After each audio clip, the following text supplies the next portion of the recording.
At this point, they know I've got a spinal cord injury because I'm backboarded and I'm strapped down to minimize movement of my spine. I can hear her crying. I'm like, Mom, what's wrong? I instinctively thought that my dad was gone, or my girlfriend. She comes just where I can, like, right up here beside my face. And she's trying to pull herself together, but she's very obviously crying. And she says, they tell me the chances of you making it aren't very good, that you're not going to make it.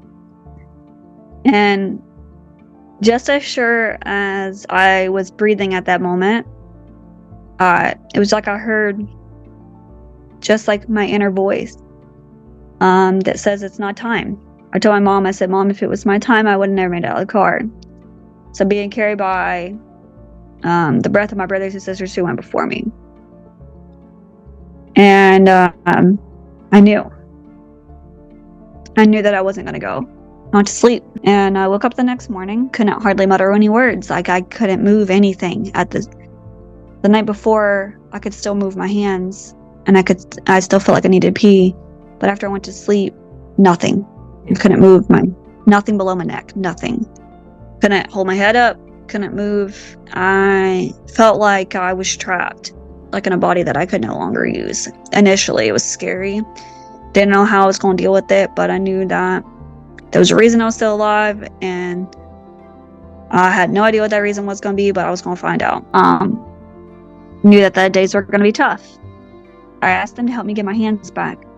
They said, if you can help me get my hands back in the hospital, I'll be okay. And didn't know what that looked like.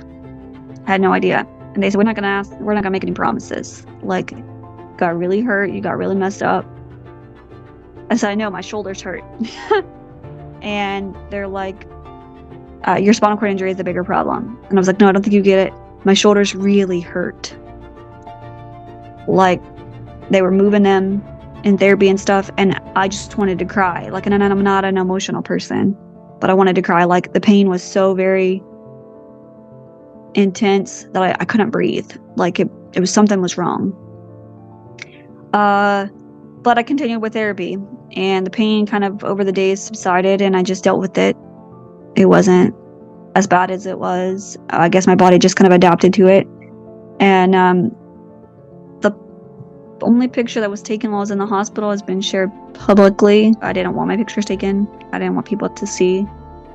But my mom decided to take the picture. And at that point, I could not hold my fork.